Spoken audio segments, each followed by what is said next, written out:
अगस्त का महीना इस वक्त जारी है और अगस्त के महीने में क्या होता है, हम सब सुनते हैं पेट्रियाटिक सॉन्ग्स। वैसे तो हमें पूरा साल सुनने चाहिए, लेकिन अगस्त के महीने में जो हमारा जो जोश और जज्बा होता है वो अपने टॉप लेवल पे होता है। लेकिन ऐसा क्यों है कि हम 80% जो गाने इस वक्त भी बज रहे होते हैं, स्टॉल्स में लगे हुए होते हैं, टेलीविज़न शोज़ में चल रहे होते हैं, जिंगल्स में लगे हुए होते हैं, गाड़ियों में बज रहे होते हैं, वो 80% सॉन्ग्स क्यों वही होते हैं जो 1999 से पहले बने हैं? ऐसा क्यों नहीं है कि पिछले 25 साल में हमने कोई ऐसा तबाही गाना बनाया है जो लोगों को याद है और लोग जो बजा रहे हैं? नहीं होता ऐसा। ऐसा क्यों नहीं हुआ कि गुज़िश्ता 25 साल में हमने कोई ऐसा गाना बनाया हो जो लोगों को जो है इतना याद रह गया हो, जितना कि दिल दिल दिल पाकिस्तान, जितना कि सोनी धरती अल्लाह रखे, जितना कि जीवे जीवे पाकिस्तान, ए वतन प्यारे वतन, वगैरह वगैरह वगैरह। उसकी एक बहुत सिंपल वजह यह है कि हमारे यहाँ जो म्यूज़िक का ग्राफ है वो ऊपर जाने के बजाय नीचे की तरफ आया। आप खुद देखिए गुज़िश्ता 20 साल में एक्सेप्ट फॉर कोक स्टूडियो और नेस्कैफे बेसमेंट हमने कुछ अच्छा प्रोड्यूस नहीं किया है। हम ओएसटीज़ अच्छे प्रोड्यूस करते हैं। ओएसटीज़ क्या होते हैं? ओरिजिनल साउंड ट्रैक जो हमारे ड्रामों में पीछे भी बज रहे होते हैं, ड्रामे के स्टार्ट में भी चल रहे होते हैं और जिसके म्यूज़िक वीडियो जब बनती है ड्रामे की प्रमोशनल तो उसमें भी इस्तेमाल होते हैं। हम वो बहुत अच्छे बनाते हैं। हमसे अच्छे ओएसटीज़ कोई नहीं बनाता होगा पूरे रीजन में। लेकिन ऐसा क्यों है कि है अच्छे ओएसटीज़ बनाने वाला मुल्क जो है अब अच्छे पेट्रियाटिक सॉन्ग्स नहीं बना रहा है? शायरी जो नए पेट्रियाटिक सॉन्ग गुज़िश्ता 20 साल में आए हैं उसकी सतही शायरी क्यों होती है? उनकी मौसीकी नॉर्मल सी क्यों होती है? सब एक जैसे गाने क्यों लग रहे होते हैं? सारे सिंगर्स जो गा रहे होते हैं वो ऐसा क्यों लग रहा होता है जैसे बस गा दिया? कोई फ़ील नहीं होती, कोई इमोशन नहीं होता, कोई लॉन्ग लास्टिंग जो उसके अंदर चीज़ ऐसी नहीं होती जैसी पुराने गानों में थी। अब मैं आपको एक एग्ज़ाम्पल दूँ, तो आज भी जब भी कभी गाना बज रहा होता है सोनी धरती अल्लाह रखे और उसमें कहते हैं सिंगर जो भी गा रहा है, चाहे वो शहनाज बेगम हो, मेहदी हसन हो, हबीब अली मोहम्मद हो या कोई नया गा रहा हो, जब तक है ये दुनिया बाकी हम देखें आज़ाद, हम देखें आज़ाद तुझे, सोनी धरती अल्लाह रखे। गूज बम्स क्यों आते हैं? एक सवाल है ना जनरल सा। आपको भी इस वक्त गूज बम्प आए, मुझे भी आए होंगे यकीनन। मैंने तो गाया भी नहीं, मतलब खाली उसके अल्फाज जो हैं वो आपको पढ़ के सुनाए हैं।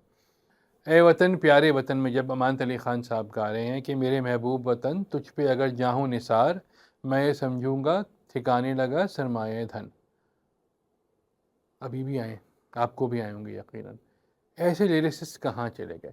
अब जो हमारे लिरिक्स होते हैं वो ऐसे क्यों होते हैं? पाकिस्तान अल्लाह हु ये कोई गाना तो नहीं हुआ ना?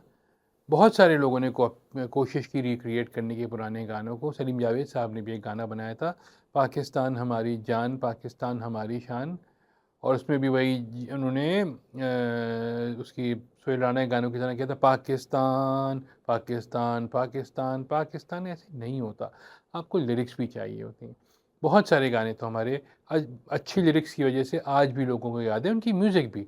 यकीनन दोनों का कॉम्बो अच्छा हुआ तो जाके वो याद हुए, सिंगर्स की वजह से भी। आप खुद बताइए कि पाकिस्तान का जो पहला पेट्रियाटिक सॉन्ग था वो 60s में आए, क्योंकि 50s में जो आए थे बेदारी फिल्म के अंदर वो सारे इंडियन फिल्म से उठाए थे, जागृति से। तो वो शुक्र है कि वो उस वक्त बैन लगा दिया था उन पर, तो वो ये जो ट्रेंड था वो नहीं हुआ कि इंडिया में अगर आए तो पाकिस्तान में भी कर लो। सोहेल राना लेके आए थे, 63 में उनकी फिल्म आई थी जब से देखा है तो मैं, जिसमें पहला गाना था हिम्मत से हर कदम उठाना तू है पाकिस्तानी। अब क्या ज़बरदस्त गाना था, उसकी म्यूज़िक उस ज़माने के लिहाज से एडवांस थी, उसकी लिरिक्स जो थे एडवांस थे, उसकी जो सिंगिंग थी रुश्दी साहब की वो ज़बरदस्त थी। दर्पण साहब पे फिल्माया गया था वो गाना, उस वक्त के टॉप हीरो थे। वहाँ से जो है ये ट्रेंड आया। हाँ, उससे पहले अल्लाह अकबर आ चुका था, लेकिन अल्लाह अकबर जो था बेसिकली पीरियड फिल्म में दिखाया था, ये एक मॉडर्न फिल्म में था। तो यहाँ से एक सिलसिला चला, जो पहले तो 60s और 70s में हमने बहुत अच्छे गाने बनाए, लेकिन जो हमारा जेनिथ था बेसिकली वो 1980s था। हमने 80s में इतने सारे गाने बनाए, क्योंकि देखिए 78 में कलर आ गया था टीवी पे, 77 में ही आ गया था। 77 से लेके 1988, 1990, 89 तक जो है बेसिकली हमने ब्रिलियंट गाने बनाए। हम जिंदा कौम हैं, पाइंदा कौम हैं। आप सोचिए कि इस गाने के अंदर मुख्तलिफ सिंगर्स हैं, लेकिन कोई भी उसमें से ऐसा नहीं है जो आउट ऑफ सिंक या आउट ऑफ प्लेस लग रहा हो। सरवज़मी साहब की कॉम्पोजिशन थी। इसी तरह से देखा जाए तो खुद आलमगीर का गाना जो था ख़याल रखना, निसार बिजमी साहब ने कंपोज किया था। डिस्को पॉप कह सकते थे आप उसको, लेकिन वो पेट्रियाटिक सॉन्ग था और आज भी सबको याद है।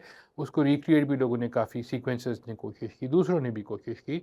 तहसीन जावेद साहब ने भी एक दफ़ा गाया उसको एक एल्बम के अंदर, लेकिन ये कि आलमगीर का ओरिजिनल वर्जन जो है वो आज भी तकरीबन 45-46 साल के बाद लोगों को याद है।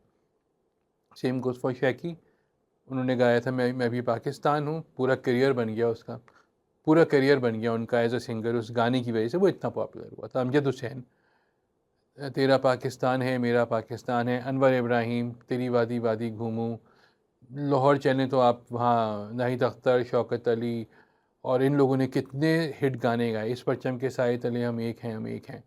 तो ये जुग जुग जिए मेरा प्यारा वतन, मतलब मैं कहाँ से कितने गाने गिनाऊँ आपको। उस्ताद अमानत अली ख़ान का जो हम ज़िक्र कर चुके हैं जिस गाने का, ए वतन प्यारे वतन, उन्हीं का था चाँद मेरी ज़मीं फूल मेरा चमन। तो ये आप सारे जो गाने हैं ये हम क्यों नहीं भूल रहे? इसलिए नहीं भूल रहे कि इनके पीछे लिरिसिस्ट बैठे थे, इनके पीछे म्यूजिशियंस बैठे थे, म्यूज़िक कंपोज़र्स बैठे थे।